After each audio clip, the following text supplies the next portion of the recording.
السلام علیکم ورحمۃ اللہ وبرکاتہ۔ امید کرتا ہوں کہ تمام ویورز خیر و خیریت سے ہوں گے۔ تو میں محمد اکرام، آپ دیکھ رہے ہیں میرا یوٹیوب چینل ضدی منڈے۔ تو آج الحمدللہ 8 مارچ ہے، تو میں نے سوچا کہ میڈم صاحب کے پاس جائیں، میڈم صاحب کے پاس جا کر کچھ گفتگو کرتے ہیں، کچھ سوال ہیں وہ بھی کلیئر کرتے ہیں۔ تو جی اب الحمدللہ ہم اس ٹائم میڈم صاحب کے پاس پہنچ چکے ہیں۔ تو میڈم صاحب کو سب سے پہلے سلام کرتے ہیں۔ وعلیکم جی السلام علیکم میڈم صاحب، کیا حال ہے؟ ٹھیک ہو؟ خیریت ہے؟ صحت ٹھیک ہے؟ جی الحمدللہ۔ تو میں اکثر ہر آئے دن یعنی کہ سوچتا رہتا ہوں، کل بھی سوچ رہا تھا کہ میڈم صاحب کے پاس جاؤں گا، کوئی نہ کوئی ویڈیو بناؤں گا، لیکن بائی چانس آج کچھ ہی دیر پہلے میں بیٹھا ہوا تھا ٹی وی چلا کے، تو 8 مارچ کی کہانی چلی ہوئی تھی، میرا جسم میری مرضی۔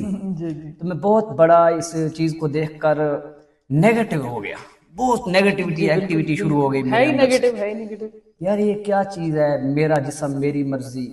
تو آپ کی بھی میں نے سوشل میڈیا پہ دیکھتا رہتا ہوں، ابھی بھی آپ کی ایک پوسٹ آئی پڑی تھی اس حوالے سے، میں نے سنی، یہ مجھے بہت مزہ آیا، دلچسپی لی ہے میں نے اسے۔ میں نے کہا جی آپ یعنی کہ کوئی بھی کسی بھی ٹاپک کے اوپر ویڈیو بناتے ہیں نا، جی بالکل بڑی اچھی لگتی ہے، اور الحمدللہ اور وہ ایسی ویڈیوز آپ بناتے ہیں کہ میرے حساب سے کہ آپ اس ویڈیو کے اوپر کتنا ٹائم لگاتے ہیں بنانے کے لیے، سوچنے کے لیے؟ کچھ بھی نہیں، بالکل بھی نہیں۔ میرا اسلام کے متعلق جو ہے نا وہ بالکل ویژن کلیئر ہو گیا۔ پہلے بھی میرا تھا، لیکن جو ایمبیگوٹی تھی اس کے اندر وہ بالکل، میں بکس بھی اسٹڈی کرتی ہوں، اور سسٹم کو جو 1400 سال پہلے تھا اس کو، پھر میں وکیل ہوں، سوشل اس میں ہوں، پولیٹیکل ایکٹیویٹیز، تو ڈے بائی ڈے سوسائٹی کی جو ایونٹس ہیں، سوسائٹی کے اندر جو ایونٹس ہیں وہ ہمارے سامنے میرے دیرے پہ آتی ہیں، مسائل ہوتے ہیں۔ جب ان مسائل کو دیکھتے ہیں تو پھر میں چلی جاتی ہوں ادھر 1400 سال پہلے کہ آقا صلی اللہ علیہ وآلہ وسلم اس کو کیسے حل کرتے تھے۔ جب وہاں پہنچے تو ساری چیزیں کلیئر ہو گئی ہیں۔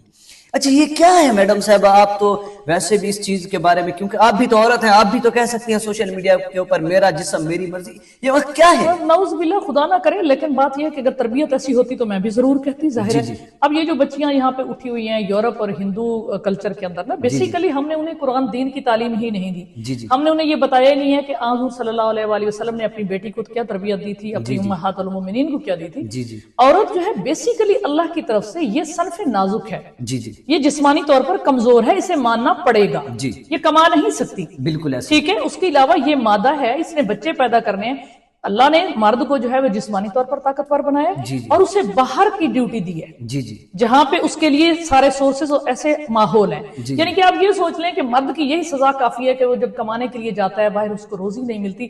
میں اکثر تہجد کے وقت اٹھتی ہوں یا واک کر رہی ہوتی ہوں تو 1:30 بجے جو ہے نا، ریڑھی والا 1:30 بجے ریت کی اور مٹی کی ٹرالی وہ ریڑھی ڈال رہا ہوتا ہے، اٹس مین کہ وہ پریشان ہے بیچارہ، اس کو پتہ ہے میں نے بل ادا کرنے ہیں، میں نے دودھ کے پیسے دینے ہیں، چائے کے دینے ہیں، گھر کے اخراجات کے دینے ہیں، بچوں کے دینے ہیں، یہ اس کو ٹینشن تھوڑی ہے، اور عورتیں ہمیں لا کر اس نے دینی ہے اور ہمیں تو صرف کھانا ہے، بیٹھ کر اس کا مطلب ہمیں بیٹھ کر کھانا ہی قبول نہیں ہے۔ اس سے بڑی ہماری اللہ تعالیٰ اور کیا فیسلٹی دیتا کہ سارا اس کے ذمہ لگا دیا ہے، اپن نے بیٹھ کے عیاشی کرنی ہے۔ اٹس سو بیوٹیفل، مجھے تو بہت اچھا لگا یہ کریکٹر عورت کا کہ اللہ نے اسے کہا بیٹھ کے۔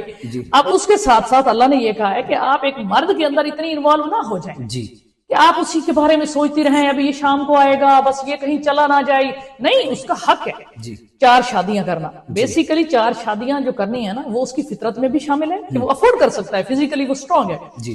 دوسرے نمبر پہ یہ ہے کہ اس کے اوپر ریسپانسبلٹی لائی گئی ہے، ذمہ داری 4 عورتوں کی جو بیوہ ہو جاتی ہیں یا وہ طلاق یافتہ ہیں یا مختلف اچھے خاندانوں کی خواتین ہوتی ہیں، وہ اس مرد کے ساتھ جب آتی ہیں تو ظاہر ہے وہ جائیداد بھی لے کر آتی ہیں، وہ اپنی جو ہے نا اپنی رسپانسبلٹیز بھی لے کر آتی ہیں۔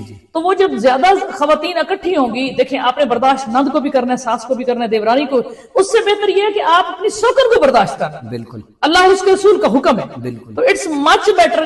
لیکن ہم برداشت کیوں نہیں کرتی؟ کیونکہ ہمیں ہندو سے سکھایا گیا ہے کہ مرد اگر بٹ گیا تو وہ کھا جائے گا، وہ ہمارا نہیں ہوگا، اور موسٹلی مرد کرتے بھی یہی ہیں کہ وہ پچھلیوں کو بھول جاتے ہیں، اور جو دوسری آتی ہے وہ پہلی کو طلاق دلوا کر رہتی ہے، بالکل ایسی، جس کی وجہ سے خواتین ڈری ہوئی ہیں۔ دیکھیں جو جیلسی کا پہلو ہے نا، جیلسی کا تو آپ کے 2 بچوں کے درمیان ہے، میری 2 بیٹی ہیں، میں کپڑے کا اگر ان کا ڈریس لے کر آتی ہوں نا، ایک کا بھی تھوڑا سا فرق ہے، دوسری کا موڈ بن جاتا ہے۔ آپ کے 5 بیٹے ہیں، آپ انہی کو چیز دیتے ہوئے جائیداد، وہ 5 اپنے جان ناخوش ہیں کہ بابا اس سے پیار کرتے ہیں، اس سے کرتے ہیں۔ حضرت یوسف علیہ السلام اور حضرت اس کے جو بھائی تھے، یہی حسد تھی نا۔ آپ سمجھتے ہیں کہ شاید سوکنوں کے درمیان حسد ہوتی ہے، حسد ہر رشتے کے دوران ہے، تو اس کو برداشت کریں، آپ انصاف کریں۔ آپ اس تک آنے ہی نہ دیں بات کہ وہ جو ہے نا وہ کریں. اصل میں نا میں بھی اپنا میرا ایک پروگرام چلتا ہے, شاید آپ بھی ماشاءاللہ دیکھتے ہیں, سپورٹ کرتے ہیں جی. تو میرا ایک لائیو پروگرام چلتا ہے ڈیلی ٹائم, تو اس پہ میں نے جو بھی میں نے ایکٹیویٹی کر رہا ہوں, میں ہر ویورز کو, ہر اچھے دوست کو میں صرف ایک چیز پہ کام کر رہا ہوں, میں اخلاقیت پہ کام کر رہا ہوں. جی بالکل. تو میں وہیں پہ صرف ایک بات بتاتا ہوں کہ جب اللہ تبارک و تعالیٰ کسی دوست کو ایک ترقی دیتا ہے, کامیابی دیتا ہے, تو جب ان کی کامیابی کو دیکھ کر ہم لوگ اپنے اندر حسد پیدا کرتے ہیں. جی بالکل. یعنی کہ حسد پیدا کرتے ہیں کہ تب ہم خود ناکامی کی طرف چل پڑتے ہیں. نیگیٹیوٹی جو ہے بالکل بالکل ٹھیک ہے.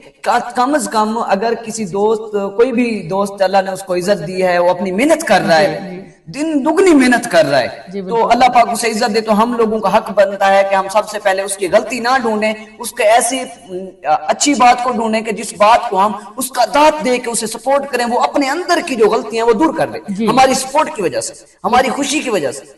بالکل بالکل. تو اسی لیے میں دیکھ رہا تھا کافی سارے آج ٹک ٹاک بن رہی تھی جی, سوشل میڈیا پہ جی, میرا جسم میری مرضی.